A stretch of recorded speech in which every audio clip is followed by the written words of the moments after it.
Hello and welcome to Back to the Future with Evan and Gabby. Double features, double takes. This is the podcast where we talk about two movies, one new, one older, what makes them a good pair, and how the history of films influences the present. I'm Evan. And I'm Gabby. And today we are discussing Mother Mary and Personal Shopper. Two films about ghosts? Question mark? Or at least Maybe. the things that we allow to haunt us. Yes, two films that really deal with that kind of those things in our past and how they affect our present, just like Back to the Future. Exactly. If there was ever a movie with the psyche of Back to the Future, we have found it. It's Mother Mary. But who among us, who of the two of us is Sam and who is Mother Mary? I don't know. I think I'm the Sam. I think you might be Mother Mary, unfortunately. As I said to Gabby off mic before we started, when Sam said, "You have the ability to always make this about you," I felt that. That was for me. It. That was from David Lowery to you. It was as if he was speaking to me. And you would think that because you were making the movie about you. Duh. That's true. Well, besides these two movies, what else have you been watching recently, Gabby? I watched Beef Season 2, and I'm gonna cape for Beef Season 2. I loved it. I don't know what these people are talking about. Like, people are out here saying it's too close to White Lotus, and to them I say, this show has a lot more ideas than the White Lotus. Like, it just does. The White Lotus is really fun to watch, but it's good at like approaching an idea and then being like, back to the fun part. Yeah. Or like back to the murder mystery. Yeah. Beef, I feel like, really kind of approached a lot of generational issues in this season, and like you, during Mother Mary, I felt that. I did feel that. I felt skewered, both as a Gen Z cusp and a millennial. I felt like I was being stabbed. I was like, so there is no good version. Like, we all suck. Okay. But I really liked it. I think people seemed to have not liked the finale, but I didn't like the finale of Beef last season. So I'm kind of just like, well, it can't all be perfect. How do you feel like season 2 stacks up to season 1? I haven't watched any of the show, really. Personally, I liked it more than season 1. To be real. But I think that season 1, I've loved all of it until like the last episode. And the last episode really threw me, and so I kind of soured on it. But I think, yeah, as a whole, I liked this one more. Plus, has my queen, the grandmother from Minari. Oh yeah, that's right. Love her. Academy Award winner. And she should get an Emmy for this too, for being a billionaire that buys a country club in Santa Barbara to launder money, essentially. Love her. Amazing role. What a specific character arc. I know. It's chef's kiss. What about you, Evan? What have you been watching? I've been watching a lot. I went to both Vidiot and Videotheque a couple weeks ago. I think maybe the day that our episode on the drama came out, and I ended up renting like 5 movies. I don't know what possessed me. Maybe it was a ghost. Was the drama. It was the drama. But yeah, there was a lot of things that I just felt like, you know what, I want to, knock some stuff off the watch list, and certain. I was actually specifically what spurred all this is I was trying to find a movie called The Kid Detective. Have you heard of The Kid Detective? I have heard of The Kid Detective. It's starring. It's with Adam Brody. Adam Brody. I was gonna say the hot rabbi. Yep. Well, I mean, you were right. Yeah. So Adam Brody, basically the premise is like, what if Encyclopedia Brown grew up? effectively. I mean, he's Mhm. not playing Encyclopedia Brown, but he is playing a Isn't kid he like, detective. yeah, he's like Hardy Boys coded. Adult Mm-hmm. Hardy Boy. Yeah, so like what happens with that? So I had been meaning to rewatch it for a while, for just like as a comparison to something I've like kind of been working on in the background. And that they did not have that at Vidiot's. So I went to Videotheque where they did have it. And on the Hmm. shelf, they had a movie called Wildwood, New Jersey. And Wildwood, New Jersey is a documentary from the 1980s, late 1980s, early 1990s, I think, about Wildwood, New Jersey, which is a beach town. And it is female filmmakers filming stories about young women who are experiencing the summer at Wildwood. And it's under an hour, and it's just a beautiful time capsule that's also so relevant. Not just being a young person, but specifically being like a young girl, a young woman, like entering adulthood, what it means to then be young adults, but also in a town that is like celebrating like um you go to have it's Wildwood. You're going to have like a Hmm. wild time, right? And You're and what does that partying. mean? And it's I feel like so much of that stuff is still applicable today, but it feels so much more because they don't have cell phones, it like everything feels a little bit different. We were free. We were Yeah, free back then. truly were. But they capture so many great interactions of girls, like what's the word? Just the way that they hold on girls for a long time, just like the mannerisms and the physicality. It's so special, and they just get something so honest. It's honestly, it's really, really great. I can't recommend it enough. And I think it got relevant again because someone pirated it and then Lana Del Rey somehow popularized it. And Well, so it led to enough people asking for it that they did like a new like 4K or like 1080 scan of it. So you can buy it on Blu-ray now, which is great. that's pretty funny. Thanks, Yeah. Lana. Okay. So yeah, definitely check it out. That that can't be what you did, what this game is. No, That no, can't be no. it. No. So Okay, okay. It's not it. in the outline for this episode, we have a little outline that we follow, right? I was like, Gabby, Mhm. also I want to play this game. So on my Instagram story a couple weeks ago, I uh took a selfie and I captioned it. I was like, I just made by far the stupidest purchase in my life, and I'm so excited for it to arrive. And this stupid purchase is also maybe the like most expensive purchase I've ever made, right? That's why it's compounding in my Mm. head. The most expensive stupid purchase I've ever made. And Okay. plenty of people, yourself included, were like, "What is it? What did you buy?" And I was like, "I can't reveal it." And Because it's I'm embarrassing or because you just don't want us to know yet? a little bit of both. And so Okay. I want to give you three guesses to see if you'll get it. And my hint is that it actually has to do with movies. And I will say it's not about making movies. It's not like a camera or something or like some piece of tech that you wouldn't like know of. Like No, because some that piece of wouldn't tech to make a be movie that you wouldn't know dumb about. for you. Yeah, exactly. It'd be additive, That would right? be that yeah, that would be a professional purchase. Yeah, yeah. But I'm curious with this hint, like what do you think I bought?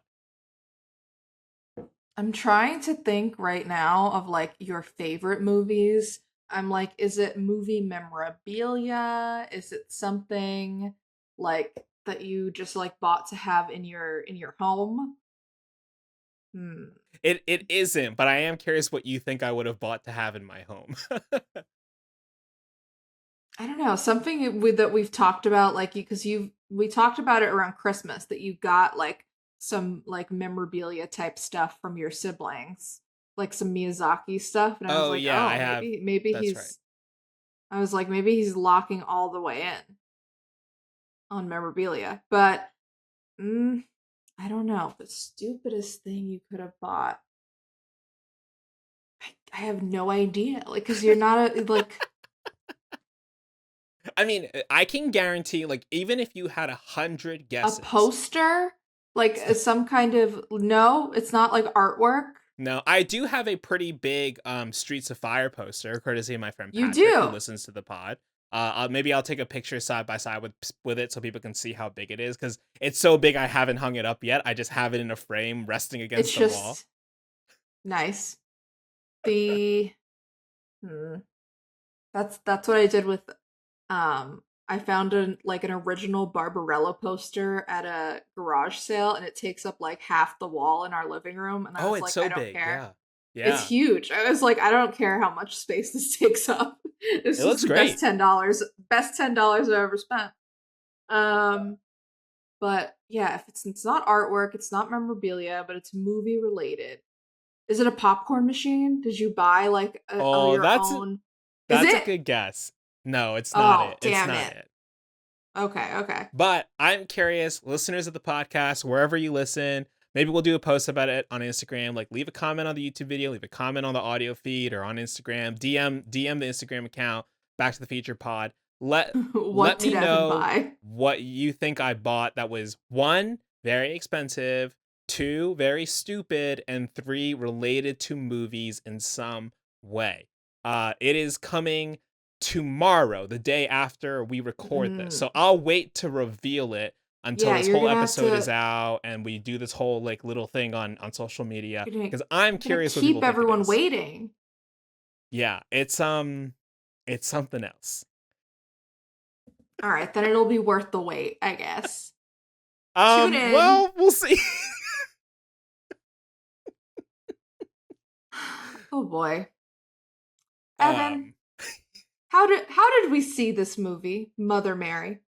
we saw this movie together. We saw it with your fiance. We saw it with friend of the pod, Matt, in the Mhm. AMC 16 in the XL. Good hanging out with friends. We ate a Just bunch on of like people. a Random Tuesday night, Tuesday. just kicking it. Yeah, ate a lot of You know, pizza beforehand. AMC discount Tuesdays. That's what it has to be, right? That's true. Because it was a pretty full theater. It was a pretty big crowd. Yeah, this was Um, the limited release, right? Mother Mary, by the time this comes out, yes. Mother Mary will have been released widely just now. I'm So, curious. I'm very curious how a wide release will do, but um, we'll see. well, let's dive into it. Mother Mary, released April 17th, 2026, directed and written by David Lowery, director of The Ghost Story, or A Ghost Story, The Green Knight. Produced by Lowery, Toby Hallbrooks, Jeannie Igo, James M. Johnson, Jonas Katzenstein, Maximilian Leo, and Jonathan Saubach. Starring Anne Hathaway, Michaela Coel, Hunter Schafer, Kaya Gerber, and FKA Twigs, and no men. Not a Uh, single male. A24, I think they tweeted out a video or put out a video being like, every line spoken by a man in Mother Mary, and it was like one like background VO Zero. line. Yeah, nothing. Zero. No meaningful lines. Yeah. So Mother Mary, quick summary, it's a pop star on the verge of a comeback, comes to her former friend slash designer in her hour of need for a new dress for the show. Gabby, I feel like this is a movie you were really looking forward to. I think I really only knew about it because of you before the whole like it's Anne Hathaway's 5 movie year. So I hmm know this is something that you were anticipating. How'd you feel about it? Absolutely. I've been anticipating not only this movie, but the entire comeback of Anne Hathaway. One of our best, who True. was sent away for stupid internet reasons, I guess. I don't know why she hasn't been in anything, maybe personal, but I am glad to welcome her back. Um, I have been hyped for this movie basically since it was announced, and since it was especially since it was announced that Michaela Cole was going to be the other person doing the two-hander, because I simply can't get enough of Michaela Cole as a performer, as a writer. I think she's completely brilliant. Um, I think that their performances are absolutely incredible in this movie. I loved watching them. I think that the movie itself, maybe I didn't like as much as I wanted to, but not to say that that I wasn't entertained, but just like I think my expectations may have been too high. Mm, okay. Yeah, I But mean, I you, had yeah. zero expectations for it. I hadn't even watched the trailer for it. I didn't even really Yeah, you think we went in were. blind. Yeah, I didn't even really think we were going to cover this until I was like, yeah, maybe we should really like commit to it, and especially the Anne Hathaway 5 movie year thing. Like let's do it. And I'm I like, determined to yeah, I cover like David every Lowery movie that stuff. Anne Hathaway is in Does it end with this year. Verity? We're gonna be screwed if I it ends think with Verity. so. I think it's Verity. Yikes. Um, We'll get really drunk for Verity. yeah.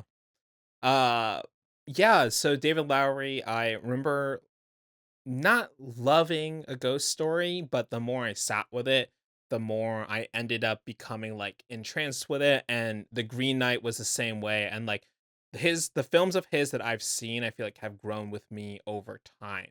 And so when I realized that this was one of his new movies, I was like a little reticent, but I was like, all right, let's do it.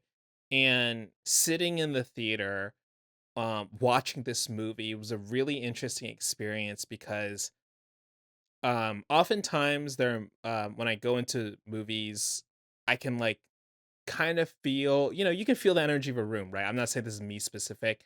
And sometimes like that tends to influence like maybe how I'm going to come out of the movie afterwards. Just based on like, if I can tell people might not be super into it, maybe that's going to like affect me. This is a movie where I felt like the theater was like not into it. And like you guys were like not super into it, like but I was so in love with it. Like every scene kept pulling me, drawing me close, like drawing me in more and more. And one of the things that I think is going to be that, and we'll get into this as a point about the movie as well. But like, I think one of the complaints about this movie is that it could have been a play. There's a lot of dialogue that is Yeah. maybe pretty overwritten, and also it like takes place in one location effectively. But anytime I thought that in the first 45 minutes, I really was like, the movie showed me why it did not need to be a play. I have no doubt that in 20 years, maybe even 10 years, someone is going to mount a stage version of this, and fine.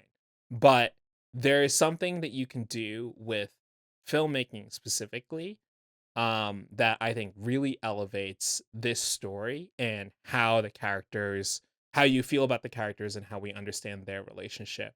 I just thought it was so incredible, and I have not been able to stop thinking about it. I honestly have been thinking Wow. like I should High go out praise. and watch it again, even though I'm so Oh. scared, and it's not even that scary. Scared? You have already seen it. Oh my I god. know. Yeah. Um yeah, I think I will give I want to speak to the play thing a little bit, but first I think yeah, a lot of my reaction in the theater was genuinely there are not a lot of movies that I've seen honestly in the past like 5 years where I don't know where it's going. And that's like Yeah. maybe a humble brag, but I feel like I usually can get a sense of what at least what direction this movie is going in. Like what is this movie trying to say? What is this movie like? What is the likely outcome for these characters, depending on what the writer and the director want to say? Hmm. Um, this movie I could not get my hands around.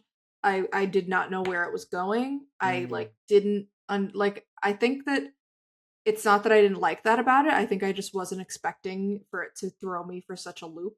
Mm. Um but I do think that the play comparison is part of what bumped me. I don't even think that it needs to be a play. I think it would be interesting as a play. I completely see, especially in the sequences of Mother Mary's actual performances and getting a sense of the scale of, who Mother Mary is supposed to be as a pop star, as like a phenomenon.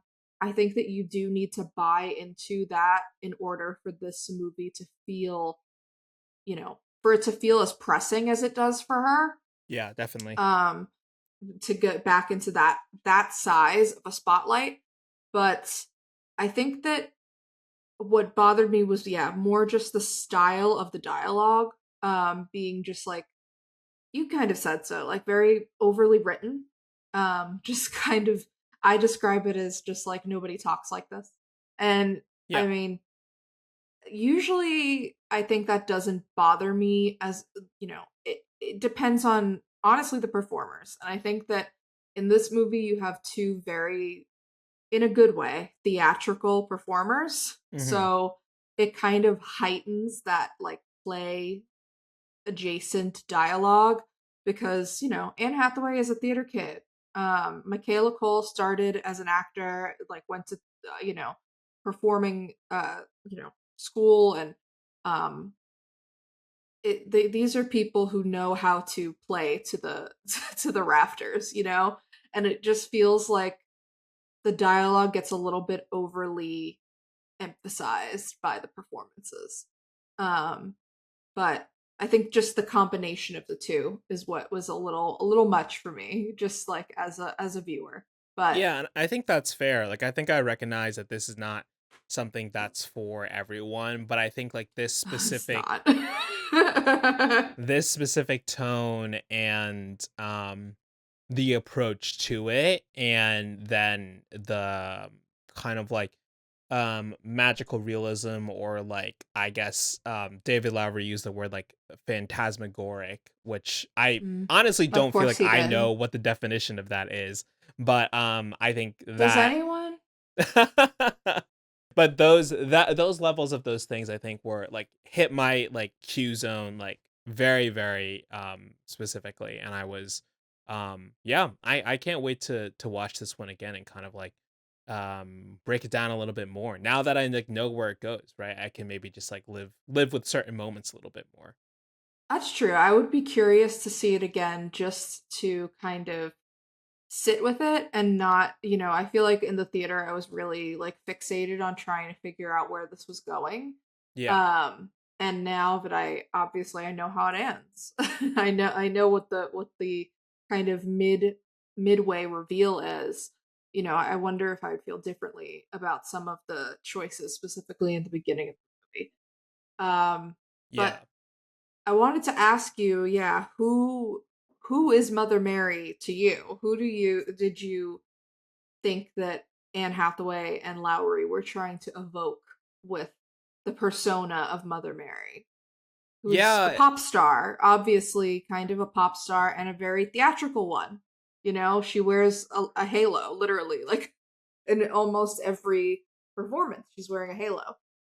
Yeah, I think it's really interesting because I don't know Madonna super well, and I know that there's been a lot of comparisons to Mother Mary and Madonna's like early career. I feel like Lowry has spoken a lot about how the Taylor Swift Reputation concert documentary really influenced like the way they captured it, and honestly, Taylor Swift herself and just thinking about her as like a person in her career, I think had a lot of influence on how he started constructing Mother Mary. And so having that in the back of my head, I like, going into the movie, I think really helped frame a lot of things that happen in the movie for Yeah. me. And also Anne Hathaway also cited Beyonce and the Hmm. Homecoming live album as inspiration for her performance cues as well.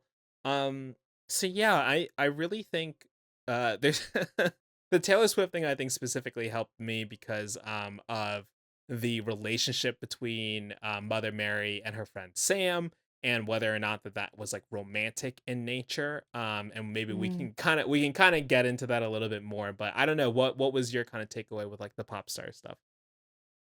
I just saw it. Yeah, like I think Taylor Swift is a good like cultural touchstone now for just anyone and the Eras tour. Like, people know what that is. Like, even if Yeah. they did not attend, they are aware of what it was and what scale it had.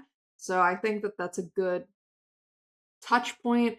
But Mother Mary herself didn't feel very Taylor to me. She felt a little Lana Del Rey coded, a little Lady Gaga coded, Mm-hmm. especially the remarks that are made about some of her outfits, some of her costuming. Yeah. I believe that Michaela Cole's character Sam says that she once wore only freshly dripped honey onto a red Yeah. carpet. And that is very evocative of the Lady Gaga meat dress. What a time to be alive that was. I remember it. But yeah, I think that the Madonna stuff is kind of just like the almost like the Catholic imagery, Right. the religious imagery, the iconography that comes with. I mean, her name is literally Mother Mary. It's even in Yeah. her stage name. It's not even really made clear to us if her name is Mary. Like we don't Mhm. know her as anything other than Mother Mary. That's But true. um but Madonna with all the kind of Catholic iconography and sort of the controversy in some of that in the beginning of her career. The music itself, like some of the music felt more Lana Del Rey to me. Um if Lana Del Rey was a little more up tempo, maybe. Yeah, I mean, there was a lot of music contributions by Jack Antonoff and Charlie XCX, which I think that's why it makes me, and FKA Twigs as well, a song Hmm. contributed by her. I feel like that's why, to me, it felt a little bit more Taylor Swift overall, especially with like Yeah. because Jack Antonoff had produced some of her Yeah, more recent music.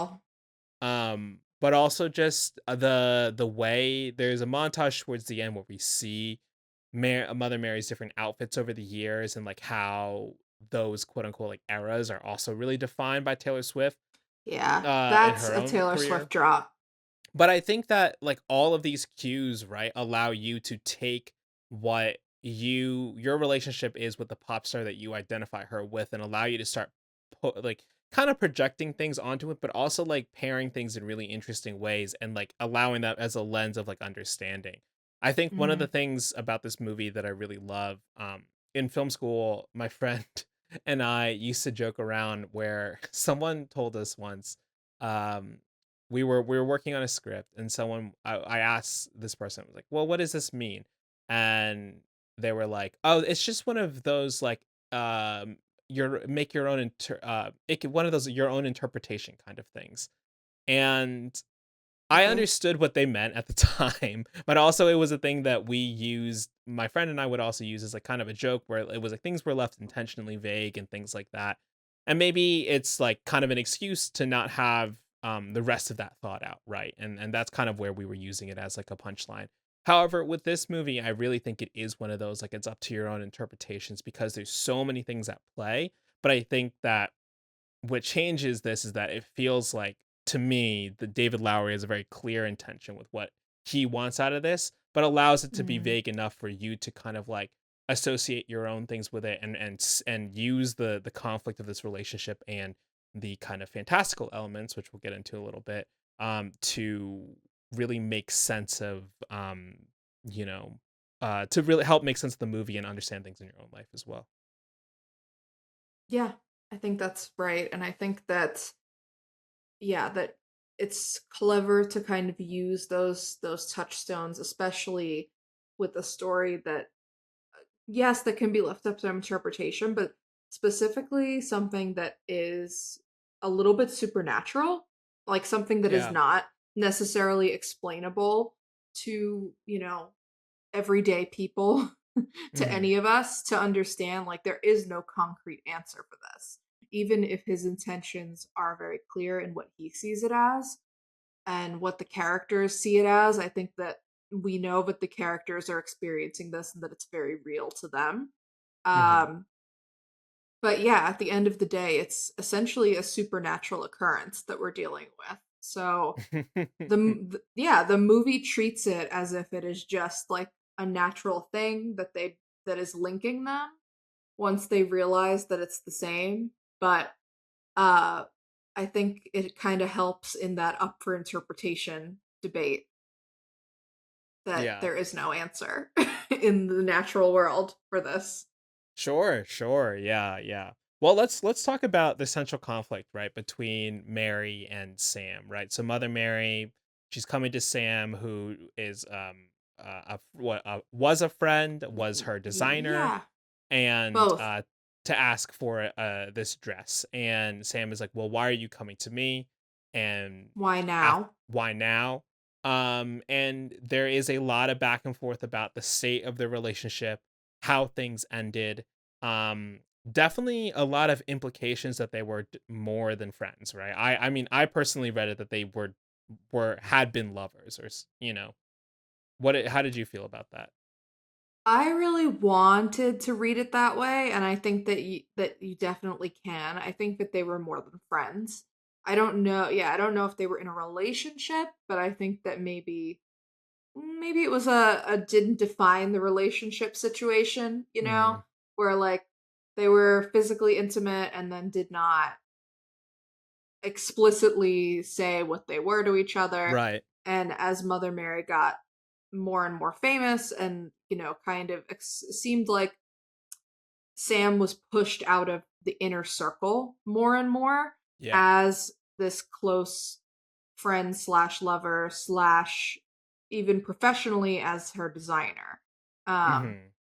and Sam clearly is like looking for, you know, I think that her character is very strong and very like, you know, clearly very guarded, holds her head up, and is just like, I walked away from this, and now you're coming back, and I don't know what you want from me. Like, I've cut you out of my life almost completely. Like, she even says, I don't like, she doesn't listen to her music anymore. Mhm. She hasn't for like years. And I think that it becomes more clear that Sam also just wanted some kind of recognition.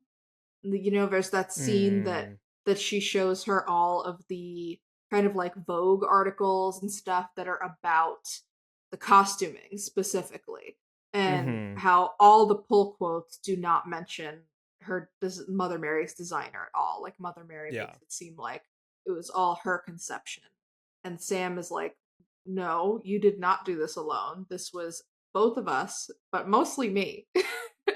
So I kind of read it as their relationship was like that, where it's mostly Sam was very in love with her, and then it kind of got pulled away, and Mary didn't do anything to fix that until it was Yeah. too late.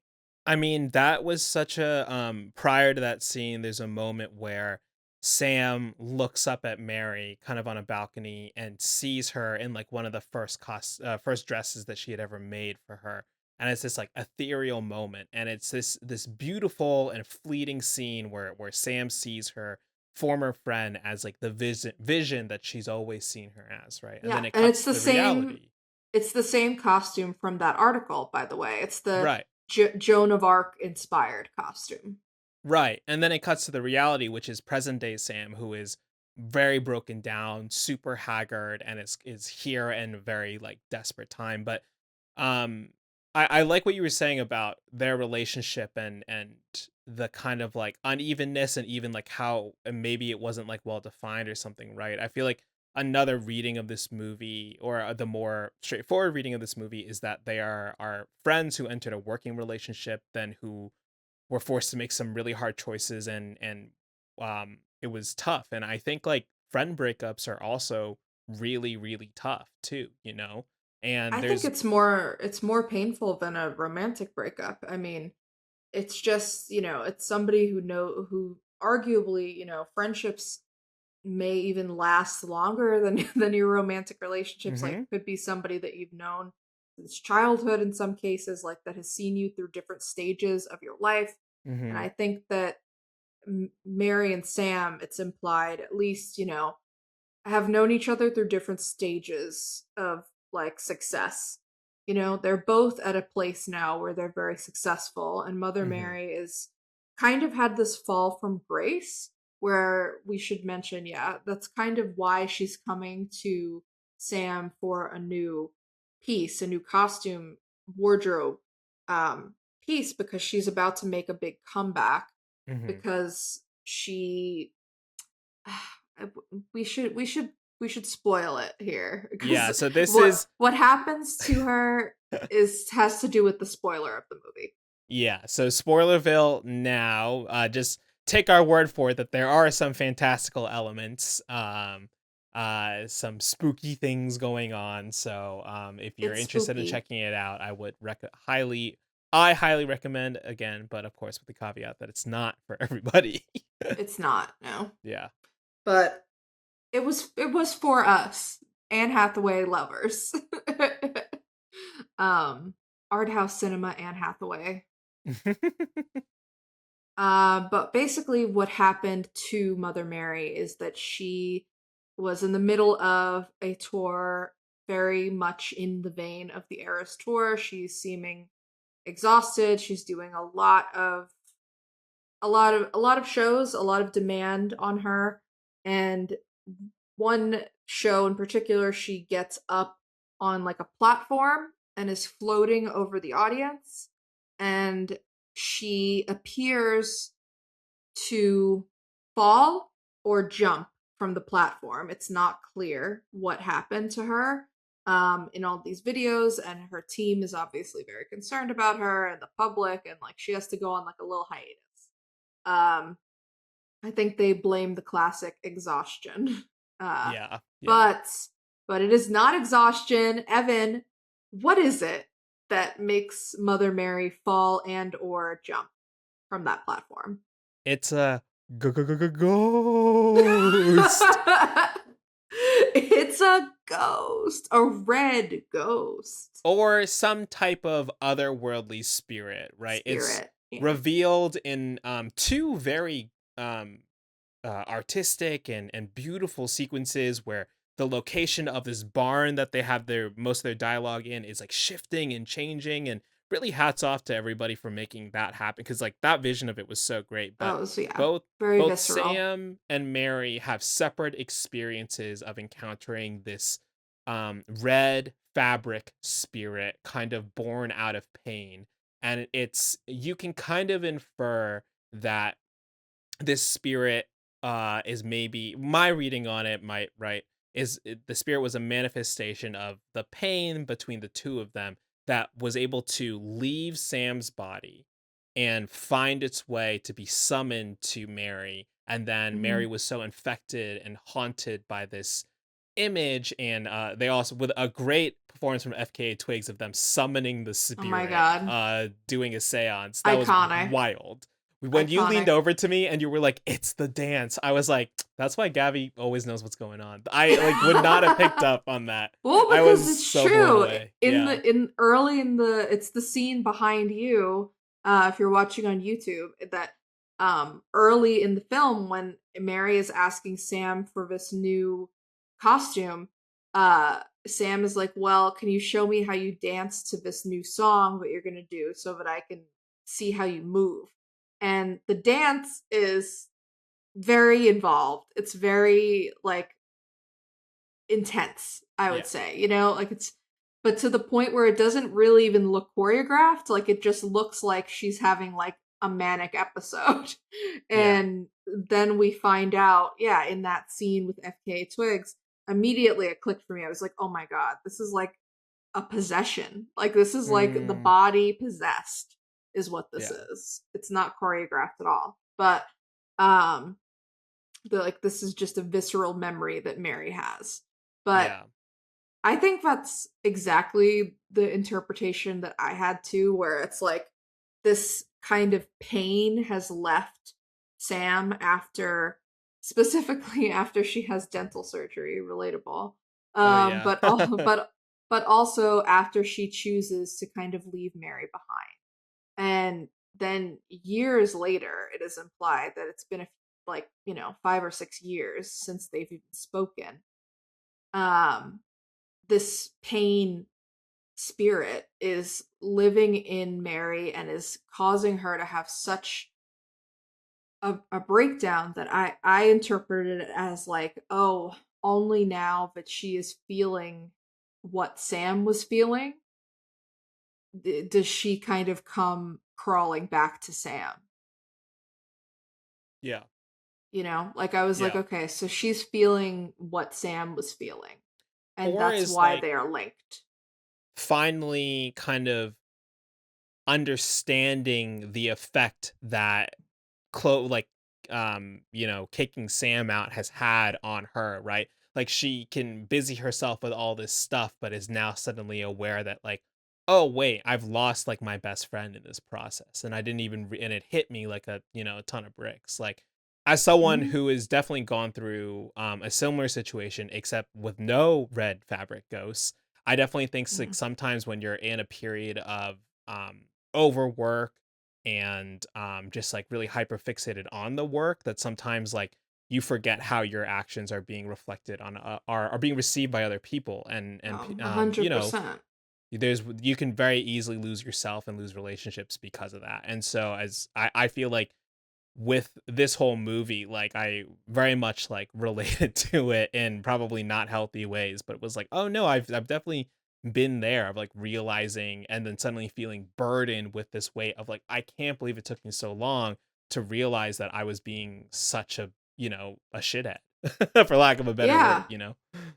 And those people, or like, I think, but that's why kind of using a spiritual or ghost, to embody this pain and everything is so smart to me, is because that pain does linger with you, and it is like a constant reminder of that person, but you feel like they're still with you, and it's a reminder of them, even though you're faced with the real pain of them not being there, you know? And hmm I think that eventually it gets to the point where it is so painful for Mary that she realizes that the real pain is that Sam is not around, that Sam hmm is not able to be called upon, that, she does just kind of show up to Sam's, beautiful English countryside compound, and Sam's like, you could have called, and Mary like very pointedly is like, would you have answered?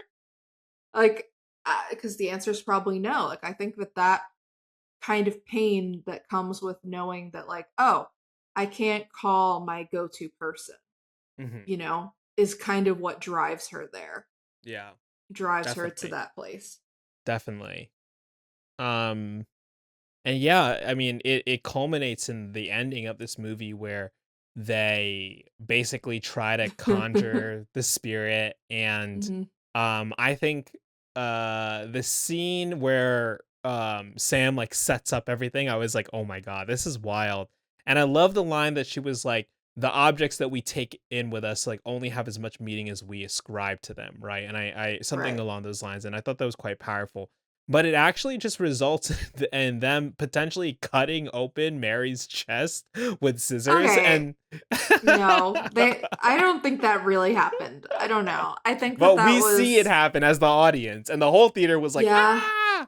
I did not enjoy watching that, because it's not just like a regular pair of scissors. It's like dressmaker's Yeah, shears. Like, it's heavy duty real scissors. yeah, It's yeah. like, damn.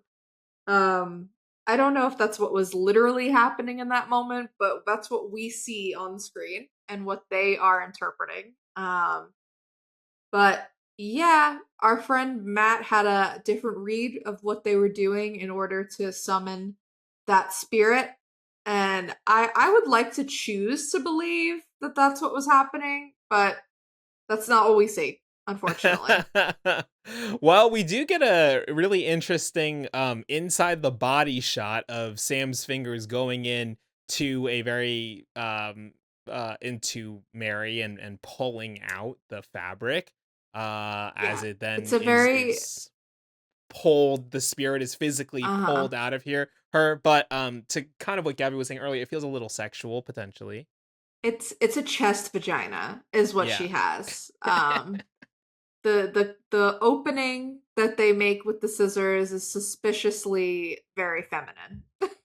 Yeah, and the fabric often takes like the form of almost like fallopian tubes sometimes. Yeah, it's very like female anatomy coded. Yeah. Yeah. And maybe a little on the nose, but that's okay.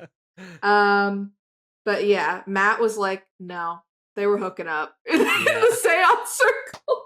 And I was like, that would be less gory, I hope.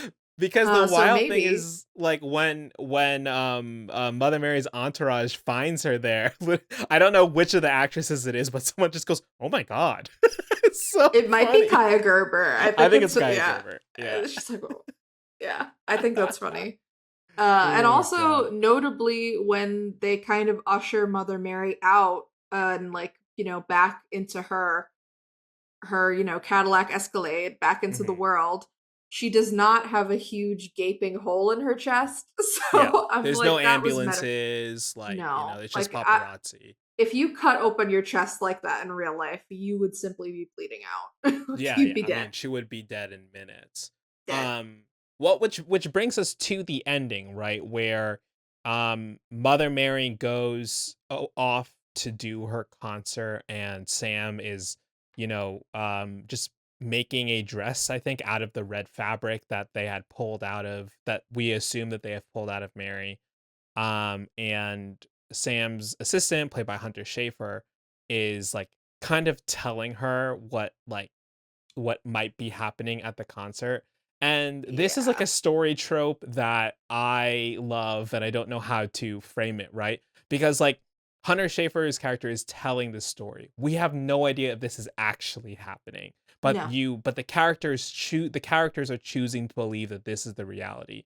And the Mhm. reality that we are presented with is um that Mother Mary shows up at her concert and she does exactly what Mary and Sam had planned, which is she's wearing a dress that is an amalgam of all the costumes that she's worn in the different eras that she's been a pop star. And Mhm. as she walks onto stage from through the audience, she starts shedding pieces of her dress, and her team doesn't know what to do, but they say, "Wait, let her cook." They don't say that Yeah. verbatim, but they say that. I And wish Kaya she Gerber had said let her cook. Yeah, and she basically strips down to almost nothing, and it ends close with like on Hunter Schafer, who looks like oh my god, I'm like trying to think of like what the comparison is, but she like looks like the most like hopeful and like optimistic person in the world, Mhm. and it's like, and she sings your song, Sam. And it is this like for me it was a very beautiful moment of like whatever these characters have gone through, they have been able to move to the other side of it, and maybe their We've healed. relationship is not the same as it was, but it is, they have both gotten closure, and like you said, they have healed and they have moved on Healing. to Yeah. the next stage of whatever their life is. um there's a Yeah, great that's oddly yeah hopeful for a ghost story ending. Yeah, there's a great line in the beginning of the movie where Mary kind of offhandedly says, "I'm sorry" about something else, and Sam is like, "Oh, now you say it. Like, I want So, to hear or you say say it." you're sorry 2 more times so that I believe it, but surprise me with your sincerity. Yeah, That's a really good line. it's a really good line, and then they pay it off at the end where the when Anne Yeah, Hathaway she says, says "I'm it. sorry" 3 times, it really, I was like, "Oh God." Yeah. I buy it. I bought it. I was even thinking during the movie, I was like waiting for her to say I'm sorry, like a couple of times throughout the movie. Yeah. Like they kind of tee it up a couple of times, and I was waiting for it, and it doesn't happen, and then it happened at the end, and I was like, "You got it, goat." Go.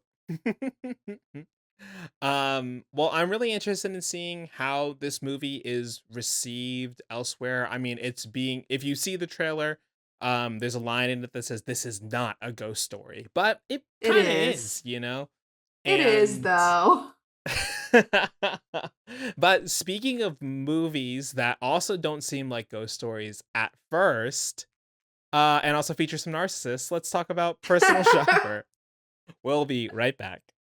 All right, we're back to talk about Personal Shopper. This came out May 17th, 2016, premiered at the Cannes Film Festival, directed and written by Olivier Assayas, and produced by Charles Gilabret, starring Kristen Stewart, Lars Eidinger, Sigrid Boaziz. Oof, apologies in advance. I was just gonna give you props at the end of this for being so good at pronouncing like international names. Take it back. Yeah, I really went in blind with this. I did not even look it over. Anders Danielson Lai, Ty Olwyn, Hamugrai, Nora von Waldstatten, Benjamin Biolay, Audrey Bonnet, and Pascal Rambert. Okay. Um, Better. yeah, better getting there. So yeah, this movie only made 2.8 million worldwide. You know, indie film. Olivier Assayas won the best director at Cannes though for this film, which is really cool. Um, let's Mother Mary's still opening. It's also released earlier in the year. Mother Mary's only made $1.5 million so far, but against a reported $20 million budget, which is pretty good for a movie that looks that good. 20 million? That's Yeah, pretty good. no, it looks really good. Do you think it's Um, going to be up for any awards at the end of the year?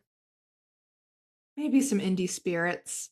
Mm, I think yeah. in a rightful world, Michaela Cole should be considered.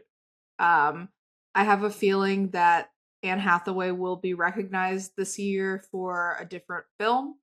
Yeah. I would be shocked if we get to the Oscars next year and Anne Hathaway has released 5 to 6 movies and she's not nominated anywhere, even if it's just like Best Supporting Actress for The Odyssey or something. But Yeah. she'll be back. Uh, I think in a just world, then yeah, Michaela Cole should be considered because she just blew me away in this performance, um, and deserves more recognition for her acting. Yeah, shoot, they're both great. Maybe yeah, Indie Spirit for this, right? Yeah, for I think one of the two of them, both of highly them. consider. Yeah. We'll Um, see. we shall see, and we'll see how much it makes in its extended as it expands in theaters. As you mentioned earlier, it was just released kind of a limited window. Those numbers are not indicative of a wide release. So we'll Right. see. Maybe it'll Yeah. tick up a little bit. Yeah, fingers crossed. Like I said, if you're out there like us trying to complete your Anne Hathaway 2026 movie bingo, this is an important one to cross off your list. It's the first one. You gotta, start the whole bingo off right. That's how the you're saying goes. you're actually not allowed to see Devil Wears Prada 2 until you've seen Mother Mary. You're not. They won't She let should you have said in. that. Yeah. They will not let you in. They'll be checking to see if you have your little cut of red fabric on you. Yeah. Did you endure? Did you make a little piece out of your fabric, your commemorative Mother Mary fabric? um Making red fabric friendship bracelets. Ooh, that would be good. Okay. I'll keep that Yeah. in mind for the Indie Spirit Award party that I'll throw next year. Personal shopper. Evan, what would we say personal shopper is about?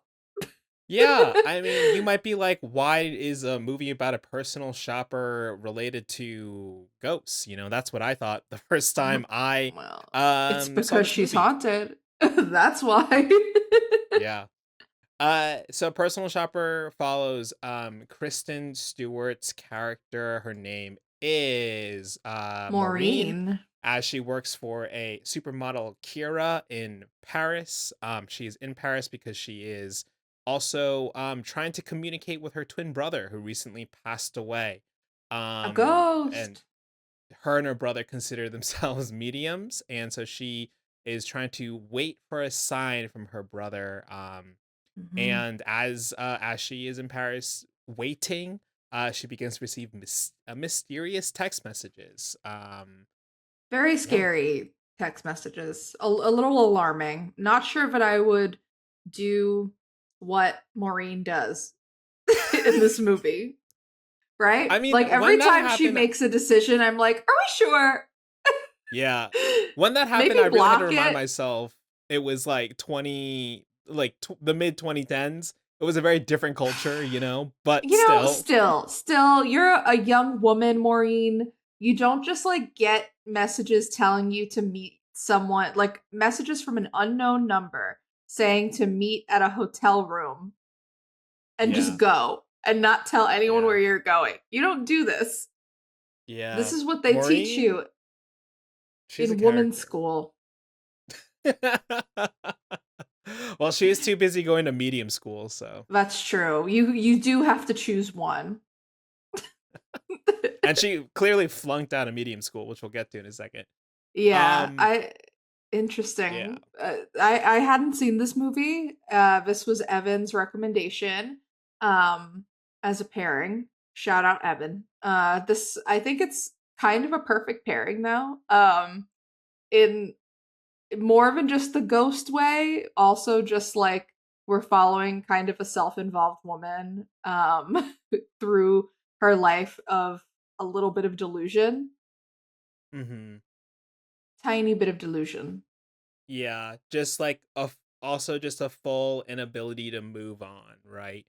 Um, I before we get into like I guess the movie itself, I want to shout out my friend Raymond Creamer who recommended this film to me a long time ago. We watched it together. I was so blown away. It became an instant recommendation from me to others because I think lots of people are have it tried to explore similar ideas that have flirted with the fantastical, and I have recommended this one because of how I think it straddles that tone really well. This kind of thriller, horror, mystery tone, and I think it does a great job at it. It's a very unexpected movie.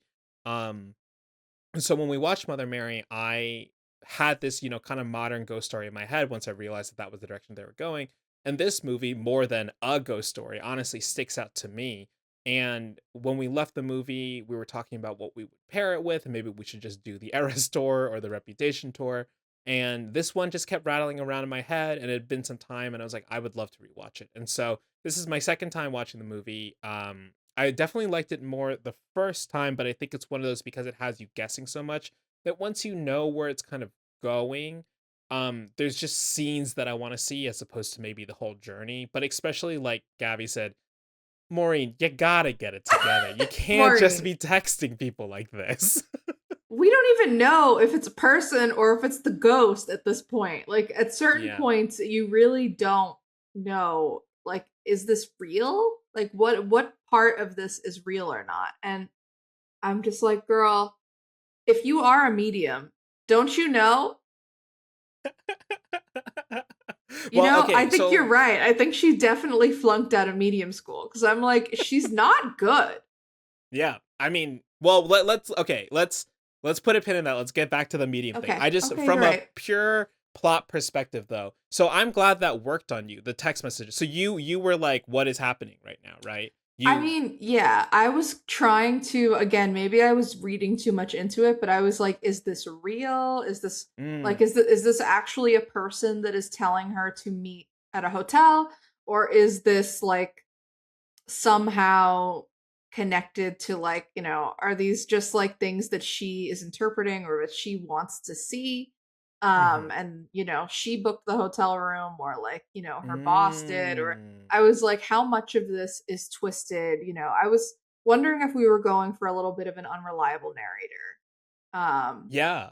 I think some thing of that at a is at certain play point. too because Yeah, of I the think it's weird fade playing with outs, that. you know? It is playing with it, so I was trying to kind of delve into like, yeah, like where are these messages coming from? And is she being watched? Does she Mhm. want to feel like she's being watched by her brother?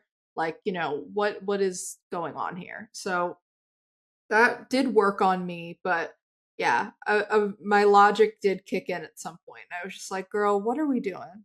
What are we Okay. pursuing?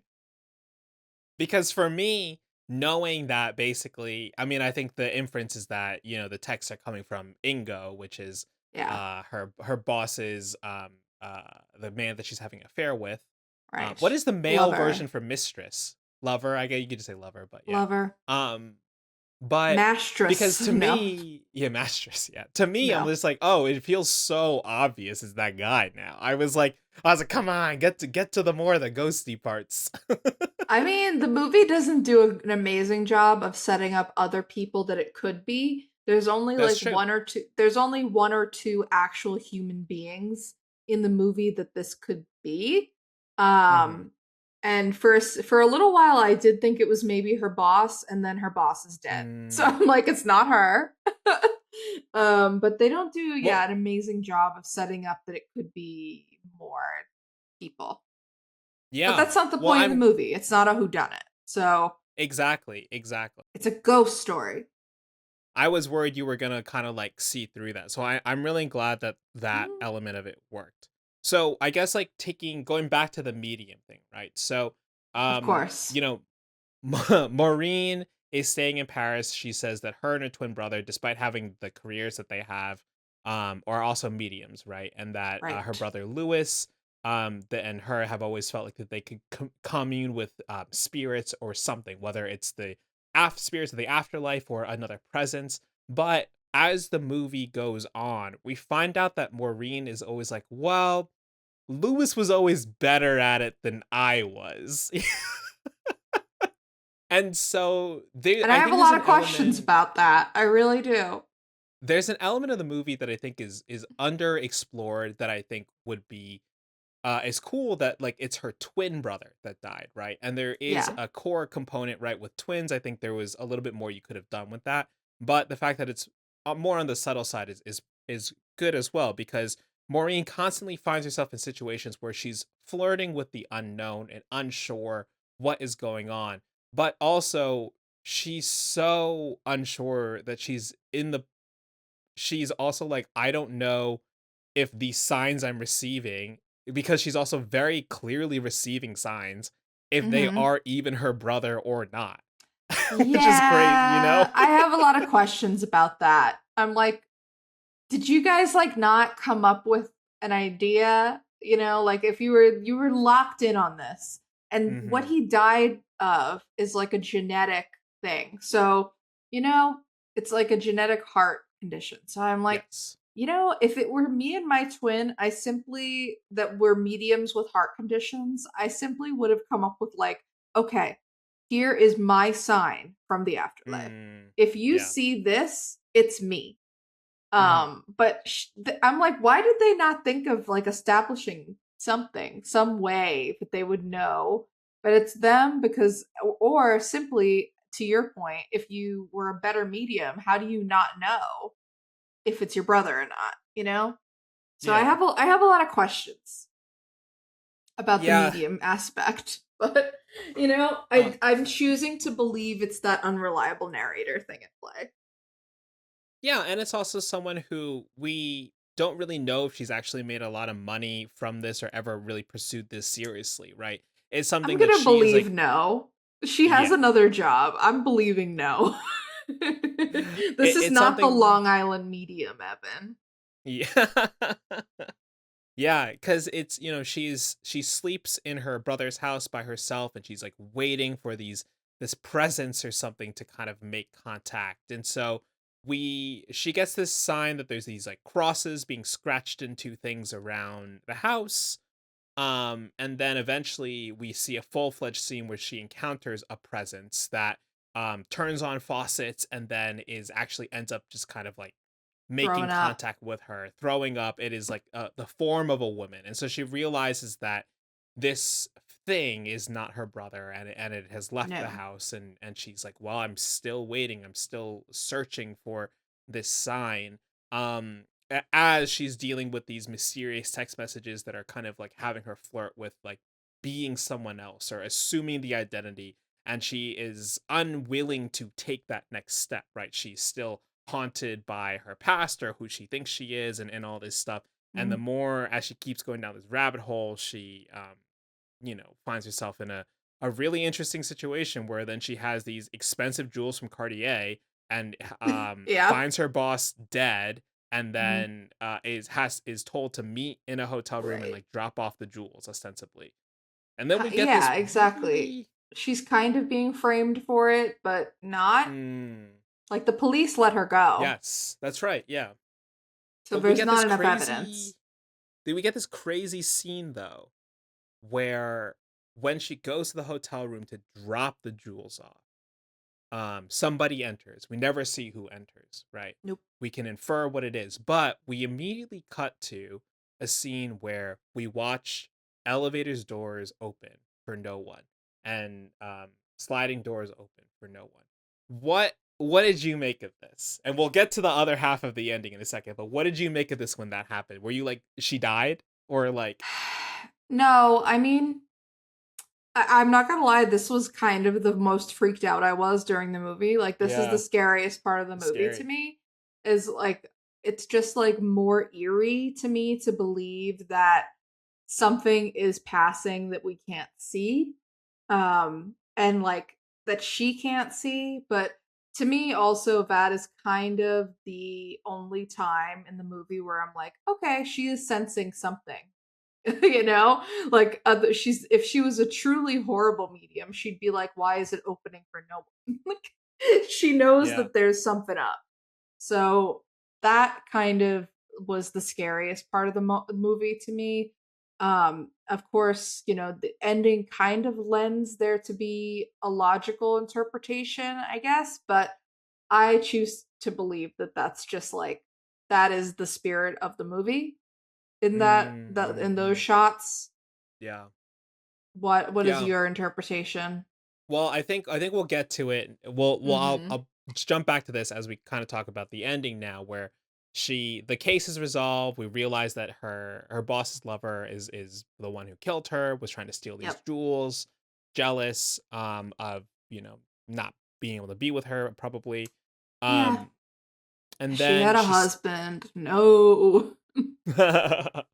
she stays with her brother's girl former girlfriend Mhm. and meets her new boyfriend, which 90 days, hey, she moved on fast. I'll just say it.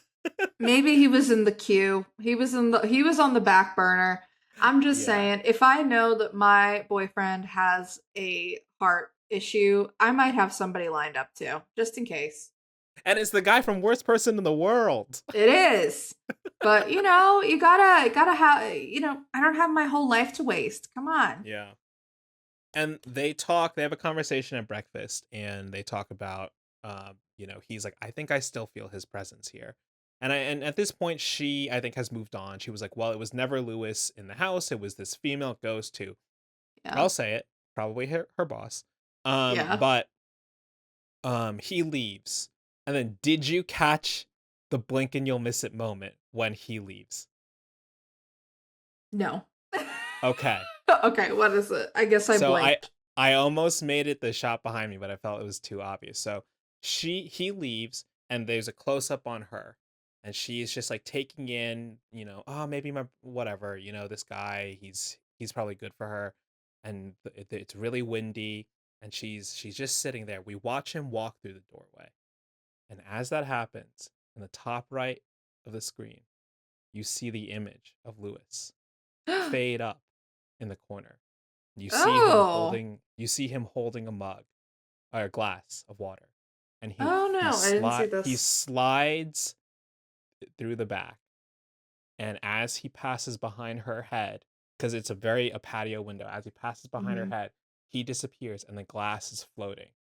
And that's Yeah, what I saw the drops. glass. Yeah, You saw the I glass, saw the but you didn't see glass. him first. No. Yeah, he's holding the glass. So there's a floating glass Oh. behind her. It drops, and then this motif is repeated when she goes to visit her friend, maybe boyfriend, um, in Oman, where she sees then a floating glass in this room that Mm. she's staying in, and that's where we get the final scene of the movie where she tries to play the yes no and is like, Lewis, is that you? Yes. Like, are you at peace? And it's like, yes. But then she can't stop there. She has to ask again, are you really at peace?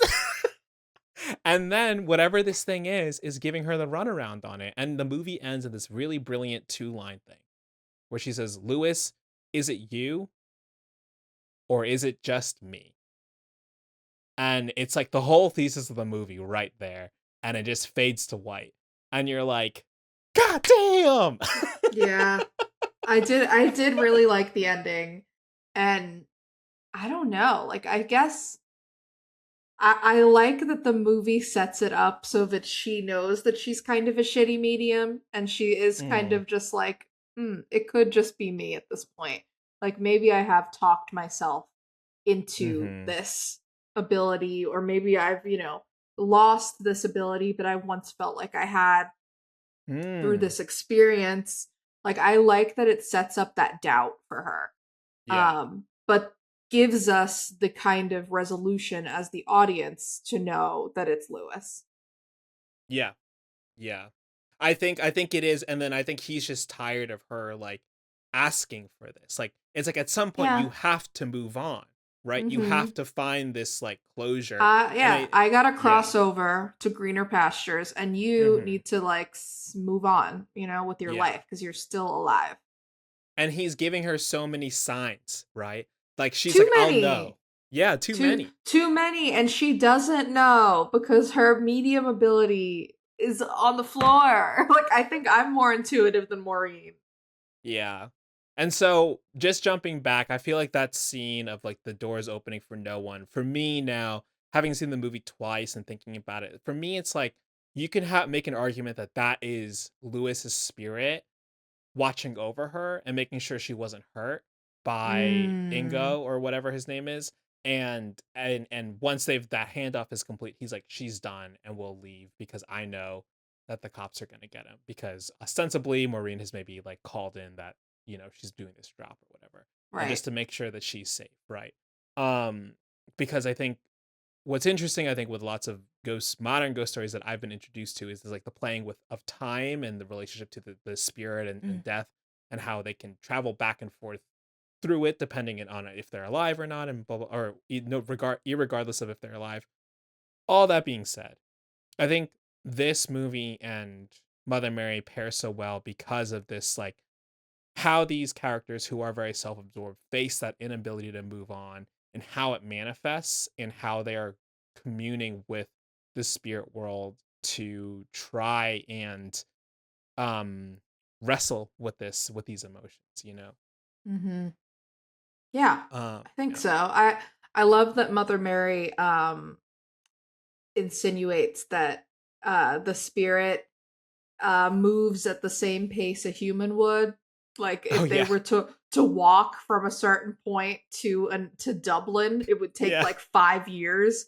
And I'm like, oh, okay. So there is no like spirit transport system. You just have to hoof it.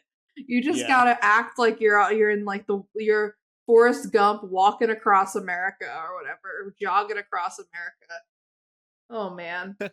I that was kind of the funniest part of that movie to me. It was like, okay, Yeah. interesting interpretation. I would think that's the one part of being a spirit that I would look forward to is like I can just poof anywhere, but I guess not.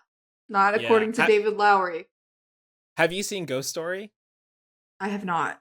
Oh, okay, okay. Yeah, Ghost Story has a lot to do with like how the spirit is contained to a place and how it can transport or Mm, not. But also so a little bit so does Presence, Steven Soderbergh's movie that came out recently.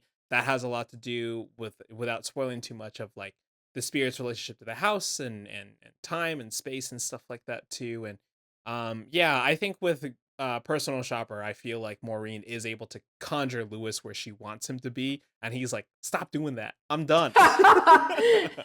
Leave me alone. You want to know if Yeah. I'm at peace? Leave me alone.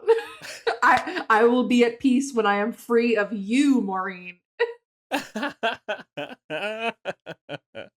Yeah, Maureen's got to get her shit together. She can't just be trying on clothes, um, Mm-mm. masturbating in her boss's her dresses. Yeah, it's a really nice dress, but I'm not sure if I would do that Yeah.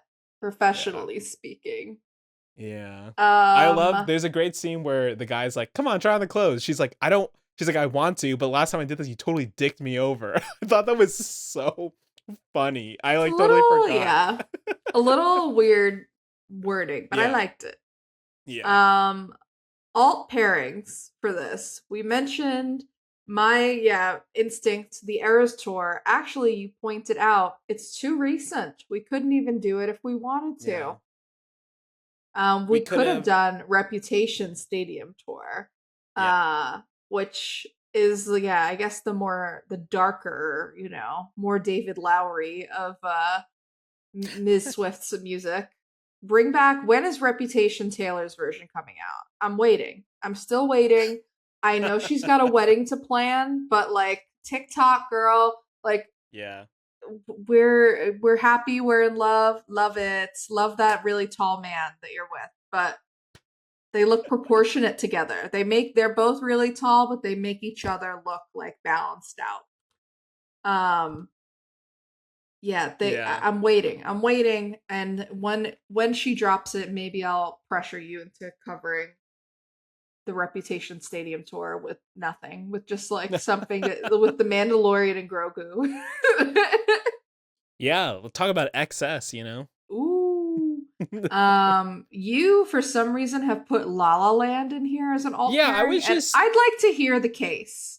well, as we were kind of talking about like the relationship with two people, and also I think like specifically how Sam and Mary have like a business relationship as well, and Oh. how can you pursue dreams together, or do you have to be separate, right?